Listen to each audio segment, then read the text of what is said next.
વડોદરા શહેરના પરશુરામ ભઠ્ઠા વિસ્તારમાં આવેલી ખાનગી માલિકીની ખુલ્લી જગ્યા પર અચાનક આગ લાગવાની ઘટના સામે આવી છે।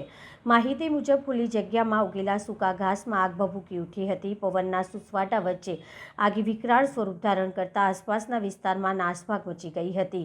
આગના કારણે આકાશમાં ધુમાડાના ગોટે ગોટા જોવા મળ્યા હતા, જેના કારણે સ્થાનિક લોકોમાં ભયનો માહોલ સર્જાયો હતો।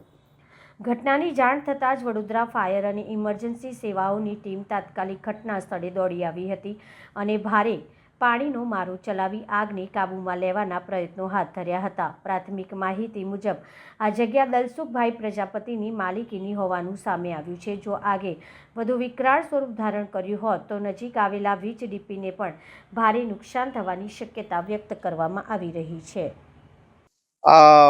ભીમનાથ બ્રિજ ઉતરીને ડાબી સાઈડમાં એક ખુલ્લો પ્લોટ હતો, એમાં આગ લાગેલી હતી અને હવાનો ફ્લો વધારે હતો એટલે આગ વધારે જગ્યા પર પસરી ગઈ હતી। હવે એવું કંઈ કારણ જાણવા નથી મળ્યું, પણ આગ બહુ સ્પીડમાં બધી જગ્યાએ કવર થઈ ગઈ હતી। કેટલી ગાડી આપણે અત્યારે 2 ગાડીથી કામગીરી ચાલુ છે। અત્યારે દાંડિયા બજાર અને વડીવડી ફાટી છે। આગ ફેલાઈ હશે? આગ લગભગ 300 મીટરના એરિયામાં કવર કરી છે। શું નામ તમારું? ધર્મેશ જાદવ।